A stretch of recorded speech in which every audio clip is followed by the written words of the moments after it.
Mga kababayan, handa na ba kayong sumama sa isang biyahe kung saan ang biruan ay magiging bangungot? Sa ating kwento, si Alexa, isang simpleng babae sa Maynila, ay maglalaro sa mundo ng tarot cards at okultismo bilang isang biro lang. Pero hindi niya alam na ang biro ay may katotohanang nakatago. Sa bawat paghagis ng baraha, isang hindi inaasahang boses ang magpapabago sa takbo ng kanyang buhay at ng mga taong nakapaligid sa kanya. Makinig kayo at samahan si Alexa sa kanyang pagtuklas sa mga bulong ng kabilang buhay na magdadala sa atin sa isang nakakakilabot na katotohanan na hindi niya inakalang kanyang haharapin. Sa isang maaliwalas na hapon, makikita si Alexa na nakaupo sa isang mesa, puno ng tarot cards at iba't ibang simbolo ng okultismo. Nasa isang maliit na apartment sa Maynila, nagtatawanan sila ng kanyang mga kaibigan habang nagbibirong nagbabasa siya ng kapalaran nila. "O Clarice, mukhang may darating na guwapong boylet sa'yo." Biro ni Alexa habang pinapabilib niya si Clarice sa pamamagitan ng paghula gamit ang mga baraha. Halakhakan at biruan ang maririnig sa kwarto. Inihahalo ni Alexa ang kanyang kaalaman sa psikolohiya at malikhaing pag-iisip sa kanyang mga hula. Sa gitna ng kanilang kasiyahan, hindi maikakaila ang pagiging skeptical ni Alexa sa kanyang ginagawa. Itinuturing niya ang lahat bilang isang laro at walang anumang supernatural na elemento. "Guys, alam nyo naman, trip-trip lang ito," sabi niya, habang nagpapakita ng hindi pagseryoso sa kanyang powers. Matapos ang session, nagpaalam si Alexa kay Clarice na ito na ang huling beses na gagawin niya ang pagbabasa ng tarot cards. "Gusto ko na mag-focus sa ibang bagay, yung mas may sense," paliwanag ni Alexa. Nagtaka si Clarice, pero hindi niya pinilit pa ang kaibigan. Ano kaya ang susunod na mangyayari sa buhay ni Alexa matapos niyang talikuran ang tarot card reading? Sa loob ng isang artsy cafe sa Quezon City, napapaligiran ng mga gawa ng lokal na artist at mga bisitang masigasig sa sining, naghahanda si Alexa para sa kanyang tarot card reading session. Makikita ang kaba sa kanyang mga mata, pero pinipilit niyang magmukhang kalmado at kontrolado. Sa pagitan ng mga sulyap ng kaba at pagkukunwari, binasa ni Alexa ang mga baraha para kay Bea, na buong atensyon at seryosong nakikinig sa bawat salitang lumalabas sa bibig ni Alexa. "May mensahe para sa iyo mula sa isang taong lumisan na," mahinahong sabi ni Alexa habang pinipili ang mga baraha. Sa bawat paghahagis ng baraha, nagiging mas kapani-paniwala si Alexa sa kanyang pagganap. Napansin niyang nangingilid ang luha sa mga mata ni Bea, lalo na nang banggitin ni Alexa ang pangalang Gabriel. Si Gabriel, gusto niyang malaman mo na masaya na siya kung nasaan man siya ngayon, sambit ni Alexa na parang totoong nakakausap ang yumaong kamag-anak ni Bea. Ang pagganap na ito, na nagsimula lang sa isang simpleng laro, ay tila nagiging isang bagay na hindi inaasahan. Ano kaya ang magiging epekto ng pagganap na ito sa buhay ni Alexa at sa mga taong nakapaligid sa kanya? Isang misteryo ang unti-unting bumabalot sa kanilang lahat. Sa paglipas ng mga araw, tila isang apoy na mabilis na kumalat sa gubat ang mga kwento tungkol sa di umano'y kakayahan ni Alexa. Sa social media, naglipa na ang mga post at tweet tungkol sa kanyang tarot card readings.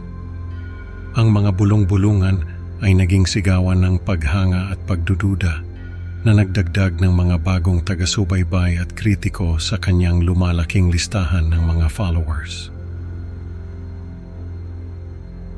Isang gabi sa marangyang ballroom ng isang sikat na hotel sa Makati, puno ng kislap at ingay ang paligid habang pinaghahandaan ni Alexa ang kanyang pinakamalaking pagganap.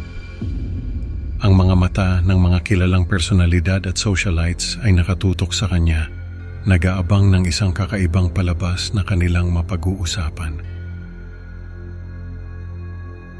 Habang nakatayo sa gitna ng entablado, pinapayapa ni Alexa ang kanyang kaba at sinimula ng pagbabasa ng mga baraha para kay Isabel. Ngunit sa hindi inaasahang pagkakataon, isang malamig at hindi pamilyar na boses ang sumingit sa katahimikan. "Ako si Lorenzo," yung sabi nito, na tila nanggaling sa kawalan.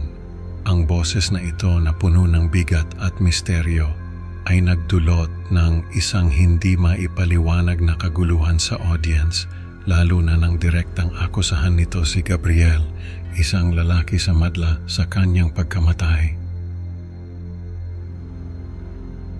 Sa pagtindi ng tensyon, nag-umpisang magpanik ang mga tao. Nagtatakbuhan palabas ng ballroom ang ilan, habang ang iba naman ay nagtatakip ng kanilang mga tenga. Tila sinusubukang takasan ang nakakabinging katotohanan na kanilang nasaksihan. Ang kamera ng mga cellphone ay tutok kay Alexa na namumutla at nanginginig, hindi makapaniwala sa kanyang naririnig at sa kaguluhan na kanyang sinimulan. Sa gitna ng kaguluhan, tila isang anino na dumaan si Gabriel, kalmado at walang bakas ng pagkabahala, kasama ang isang babaeng nagngangalang Tricia. Ang kanilang pag-alis ay hindi napansin ng karamihan na abala sa kanilang sariling takot at pagkalito. Ang eksena ay nagtapos sa isang close-up kay Alexa na nag-iisa at litong-lito sa gitna ng nagkakagulong madla.